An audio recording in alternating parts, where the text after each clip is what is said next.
Headline के बाद पहली खबर आरजेडी की। आपको बता दें कि क्या आरजेडी की पूरी तौर पर कमान अब तेजस्वी यादव को मिलने वाली है। दरअसल ये कयास इसलिए लग रहे हैं क्योंकि जगदानंद सिंह ने दिल्ली में लालू प्रसाद से मुलाकात की है और इसके बाद ये कहा जा रहा है कि क्या आरजेडी की कमान पूरी तरीके से तेजस्वी यादव को सौंप दी जाएगी। लालू यादव भी अपने जन्मदिन के मौके पर तेजस्वी यादव की खुले दिल से तारीफ कर चुके हैं।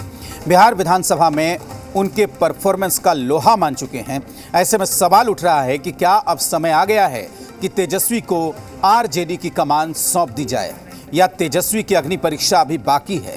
तेजस्वी यादव को लेकर जगदानंद सिंह ने क्या कुछ कहा, आइए पहले आपको वो सुनाते हैं। मैं इस संगठन के मोर्चे को नहीं देखता था। एक विकट परिस्थिति थी, उस परिस्थिति से हम लोग निकलने का प्रयास करके और संगठन को जो व्यापकता दी। आप देखो, यही महंगाई की लड़ाई, ये 5 जुलाई को जन्म दिवस पार्टी का, गांव-गांव तक पार्टी हमारी खड़ी है और इसको देख करके विपक्ष भी घबरा रहा है। तो ये सवाल खड़ा करने की क्या आवश्यकता है? आवश्यकता थी, हम थे, आवश्यकता रहेगी तब तक रहेंगे और हम समझेंगे कि अब किसी को आना चाहिए। तो मैंने कहा है कि उस कुर्सी पर बाकायदे आदरपूर्वक बैठा के जाएंगे। यहाँ कौन मालिक है मैं जिससे नाराज हो जाऊँगा। तो जैसे ही ये खबर सामने आई, इस पर बयानों की बारिश भी शुरू हो गई। महागठबंधन के दलों ने, महागठबंधन के नेताओं ने इसका स्वागत किया है तो एनडीए के नेताओं ने निशाना साधा है। साबित कर चुके हैं, राष्ट्रीय अध्यक्ष के नहीं रहने के बावजूद भी 2 चुनाव उन्होंने खुद अपने पे लड़ा चुनाव और बहुत तरीके से पार्टी में रखा, कोई पार्टी में टूट नहीं हुई। तो अब योग्यता कहाँ बचता है? सबसे बड़ी पार्टी तेजस्वी जी के नेतृत्व में राष्ट्रीय जनता दल बन के आई। यदि उनकी पार्टी में सबसे योग्य व्यक्ति वही दिख रहे हैं, सबसे अनुभवी भी दिख रहे होंगे, तभी ऐसा निर्णय लिया जा रहा है। तो निर्णय ले, लेकिन हम नहीं समझते हैं कि एक राष्ट्रीय अध्यक्ष का अभी उनको अनुभव अभी लेना चाहिए था, लेकिन उनकी पार्टी के निर्णय है, उसमें हम लोग को कुछ कहना नहीं है। इसमें कांग्रेस पार्टी को तो अच्छा ही होगा क्योंकि कांग्रेस पार्टी उनके साथ मिलकर पिछला विधानसभा चुनाव लड़ी है और हमने देखा है कि तेजस्वी यादव जी ने बेहतर प्रदर्शन किया और काफ़ी परिश्रम किया है। एक यंग लीडरशिप अगर आरजेडी सामने लाती है, इससे आरजेडी को भी फायदा होगा और महागठबंधन को भी फायदा होगा। अब उनके दिन अध्यक्ष बदलने से, किसी के अध्यक्ष आ जाने से, किसी के अध्यक्ष कोई अध्यक्ष चले जाने से उनके दिन नहीं संवरने वाले हैं। उस पार्टी को लोग भली भांति जानते हैं।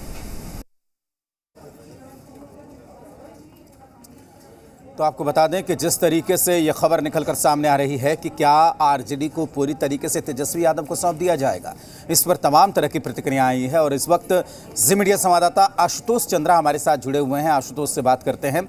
आशुतोष, ठीक है, सियासी दलों के नेताओं का काम है बयान देना, वो बयान देंगे, लेकिन इसमें नई बात क्या है, चौंकने वाली बात क्या है? पार्टी जब लालू प्रसाद अंदर थे या लालू प्रसाद अभी पूरी तरीके से सक्रिय नहीं हैं, तो ऐसे भी पार्टी तेजस्वी के पास है।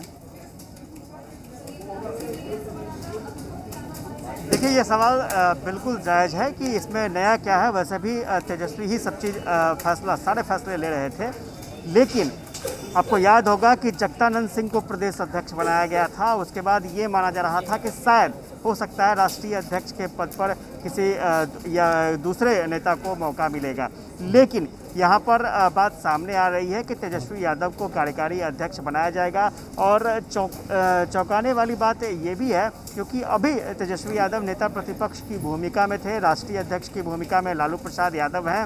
तो अभी ये किसी ने सोचा नहीं था कि लालू प्रसाद यादव इतनी जल्दी तेजस्वी यादव को जिम्मेवारी सौंपेंगे। हालांकि उनकी तबीयत खराब है, ये सब लोग जान रहे हैं और यही वजह है कि अब तेजस्वी यादव को कार्यकारी अध्यक्ष बनाने की अटकलें काफ़ी तेज़ हो गई हैं।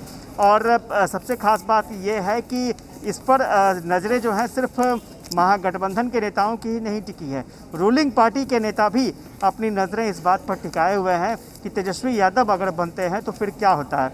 हमारे साथ जेडीयू के प्रवक्ता हैं अभिषेक झा, उनसे जान लेते हैं। अभिषेक जी, तेजस्वी यादव कार्यकारी अध्यक्ष बनने जा रहे हैं तो आप लोगों की तो मुश्किलें और बढ़ जाएंगी।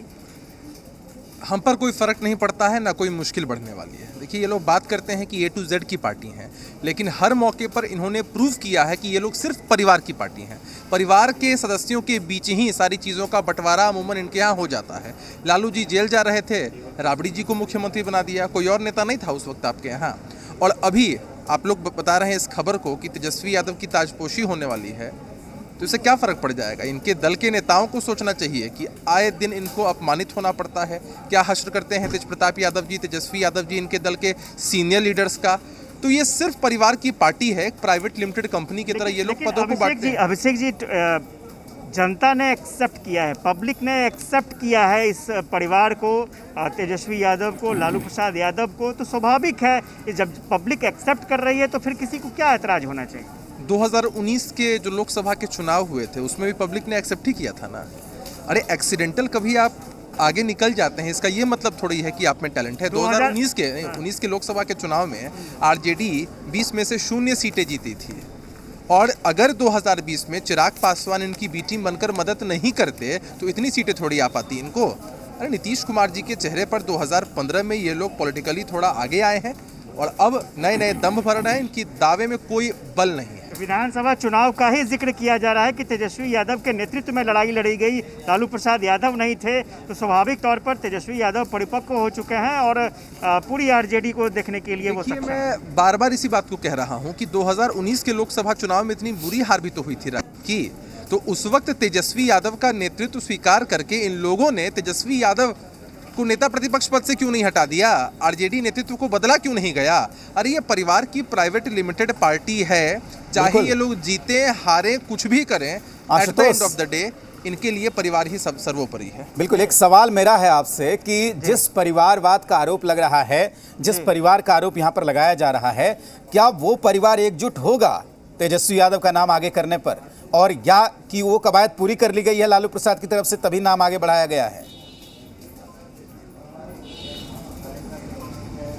ज़रूर अभिषेक, एक सवाल ये भी है कि परिवार में आम सहमति लगभग लगता है बन चुकी है। तेज प्रताप यादव, मीशा भारती, लगता है आम सहमति बन गई है, इसलिए अब तेजस्वी यादव का नाम सामने आ रहा है। देखिए, इनके परिवार की जो सहमति है ना, वो समुंदर की लहरों की तरह है। तेज प्रताप यादव जी अगर डाउन हैं तो सबको लगता है कि सहमति बन गई है।